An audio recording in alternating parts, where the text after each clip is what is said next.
Hello everyone, it's George and welcome back to Age of Empires Mobile. As a dedicated free-to-play player who played this game for since the launch, I'm excited to share some insider tips and tricks with you. Stick around and let's dive in. Today we are going to speak more deeply about the heroes because I think in Age of Empires Mobile, heroes are most interesting part of the game so far, right? Besides KVK, whenever it will be accessible. So we already spoke about Archer Warrior lineup for early game, for mid game, if you are a spender or a free-to-play player. Now it's time for us to speak about a Warrior Swordsman, right? In my opinion, in Age of Empires Mobile, you should have two type of troops maining because every single troop is counter-attacking each other, right? So at least two would be the viable option.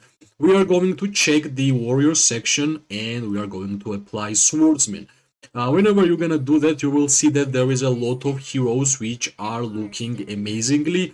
And first of all, first heroes, first troop, first march which you are going to build early game at the start of the game. I'm pretty sure every single one of you will have Josephine in their lineup because Josephine is gettable from the normal keys and she is one of the easiest one to unlock and even to add some more stars. Josephine has the speciality of archer and swordsman, which means she can be used on both troop type in the game. Maybe it's archer, maybe it's swordsman, depending on your playstyle, right? First big and first important warrior swordsman lineup should be Josephine as a primary, King Derek as a secondary, and King Derek is one of the most free-to-play friendly legendary hero in this game because you can get King Derek's tokens, King Derek's medals by just playing the game from the event where simply you are defeating some enemies and you are getting King Derek medals for free, right? So maximum amount of stars will be easily gettable on King Derek. So King Derek would be the third or second option, and Hammurabi, the swordsman, which is support buffer. I would put Hammurabi as a second place, right? First one would be the Josephine, then Hammurabi, and then King Derek, because I want Hammurabi to be able to buff everybody who will be around him, and mainly Hammurabi is not about dealing damage. Hammurabi is about getting as much buffs and be as supportive as possible. Why this Warrior Swordsman lineup is great, especially during the beginning, because you can get Josephine from the normal opening by the organic gameplay. You can get King Derek's medals by the event. It's really free, and you can get Hammurabi from normal pools. So every single hero which you can get, which you will use in this march, in this legion, you will be able to upgrade them separately and together. So whenever you are building a lineup, you have to be thinking about what's better, what's worse, and how you are going to progress through the gameplay of the Age of Empires Mobile, right?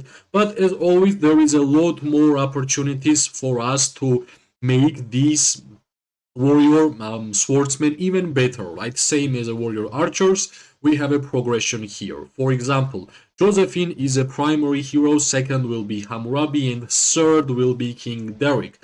After that, of course, we have even better version of this lineup, which will be a lot more costly, unfortunately, but I will try to explain in a most perfect way, right? But free-to-play version is going to look amazingly well. It will do its job, plus you are going to have high amount of medals on the Josephine, on King Derek, and on Hammurabi. The second, most of the like low spender, pay-to-win version of the Warrior Swordsman lineup would be like this, right? First hero would be Miyamoto Musashi, one of the most damage dealer swordsmen in the game. Second would be Tribushana, which you will be able to get from the legendary Advent event, where you are basically going to spin in the wheel and you will get the Tribushana easily by spending some Imperial tokens. And the third hero will be the Constantine the Great, right? Of course, the Miyamoto Musashi, Tribushana, and Constantine March will be dealing way more damage and of course it will cost a lot, right? Like for example, if we are going to check, legendary advent is right now available for me. It's looking like this. You will always have the option to choose which hero you want to spin for. For now, we have Hannibal and Tribushana, right? If you want to build Warrior Swordsmen, of course, you are going to spin the wheel for the Tribushana, and if you will be lucky, you will get the 10 pool, which is 10 medals. If you are like semi-lucky, you will get 1, and other rewards are kind of meh. You always want to get the medals, right? So basically, this is the most perfect warrior swordsman lineup so far in the game. You are going to be tanky, you are going to deal a lot of damage, and of course, it's not that easy to build this lineup, right? For example, Miyamoto is only gettable from the VIP store, and which means you kind of have to spend some money in order to get Miyamoto, and plus to increase the medals of this hero. Well, second option, Tribushana, it's not that hard to get her. You can get from Legendary Advent, and she's very, very strong.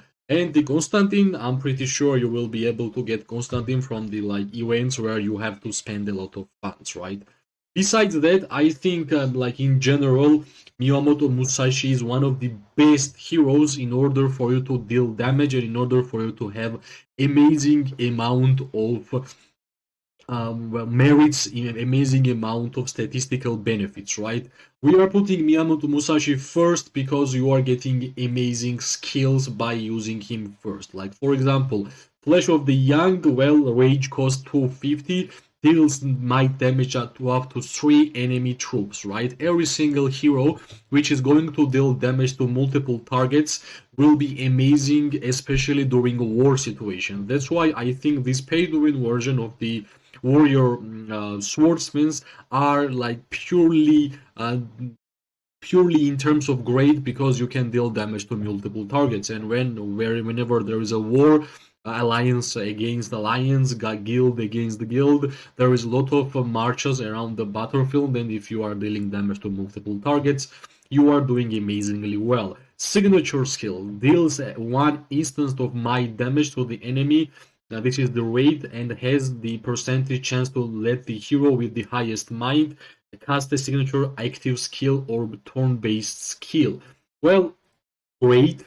Like free usable skill from one hero, plus you are dealing damage to multiple heroes. Pretty amazing, right? This is the main idea why Miyamoto is so good. And well, Rebushana, she's more like a support type, which will give you a lot of benefits, right? Recovers your units and reduces the enemy commander's armor, which will benefit us because we are dealing a lot of damage. Plus, the second skill increases the activation chance of your commander's signature active skill, recovers your units when your commander uses their signature active skill every 4 minutes, for every 4 times. So what this means, right? What we just read about Miyamoto and regarding Tribushana, well, we are dealing damage by the skill, by the signature skills, plus Tribushana is applying a lot of armor, she is healing us, and Miyamoto is doing his best to deal as much damage as possible. In terms of Constantine the Great, we are having here additional damage to 2 enemy troops, which gonna increase our chance of defeating more enemies, and it recovers your units every time your commander activates a signature's active skill. It reduces your troops' damage taken for 3 seconds. So whole march is built around signature skill and to use signature skill in a most perfect way. Of course, there is also like even better version of the Swordsman Warriors, but I think if you are running Minamoto, Tribushana, and the Constantine the Great, you are already in an amazing spot, right? You are doing a lot of damage, and in general, if you already unlock the desired combo, just not try to look for another combos to unlock. Try to work on what you already have, right? So if you like the Swordsman gameplay, go for Miyamoto, go for Tribushana, go for Constantine the Great, right? If you are free-to-play player and you still want to use the Warrior Swordsman lineup, you have Josephine, you have Hammurabi, which is kind of same buffer, and you have King Derek. This is the free-to-play version of the Warrior Swordsman, and this one was the pay-to-win version of Warrior Swordsman. One hero, which is King Arthur, which I think is even like mythical hero, which is the only one, and the King Arthur is swordsman cavalry, right? Of course, the King Arthur can work in Swordsman Warriors lineup. It will be in a lineup with the Miyamoto, of course, the pay to win lineup. I still don't know how to unlock the King Arthur, but we have to know why it's so mystical, why it's amazing, right? Deals might damage to 3 enemy troops, already amazing, dealing damage to multiple targets. Increases the hero might, armor, and strategy by 40 for 6 seconds. That's amazing, guys. And deals might damage for every 2 times activated. The hero enters the Blessing of Glory state for 9 seconds, during which the hero ignores some of enemy's troops' defense when dealing damage. So basically, damage dealer guy, damage dealer legendary hero for swordsman and for cavalry, which like if you somehow manage to unlock and acquire King Arthur, you are going to use in cavalry or in swordsman. This is the one of the best heroes which we have in the game. So this is the most important topic I wanted to share. I started making videos about heroes in Age of Empires Mobile because I think that's the most fun feature in the game so far, but we should not really forget that the game just came out a couple of days ago, right? Couple of months ago. So Josephine, Hammurabi, and King Derek, that's the first lineup. And Miyamoto Musashi, Tribushana, and Constantine the Great is the second lineup. Of course, next one should be the pikemen and the cavalry lineup, which we are going to speak. But if you are interested regarding warrior archers, which are one of the best damage dealer lineup in the game, you can check the past video about Age of Empires Mobile. But if you will want to watch regarding swordsmen, warrior swordsmen, then this video should be the perfect option for you. In general, in this channel, the gameplay will be purely free-to-play friendly. I don't like to spend money in the game, so I always try to have fun in an organic way. As always, guys, if you liked the video, if you understood something new, press like, subscribe, share. It always gives me more and more motivation to make more content for this amazing game. I wish everybody an amazing day, morning, and night. We are going to see each other soon. Bye bye and luck.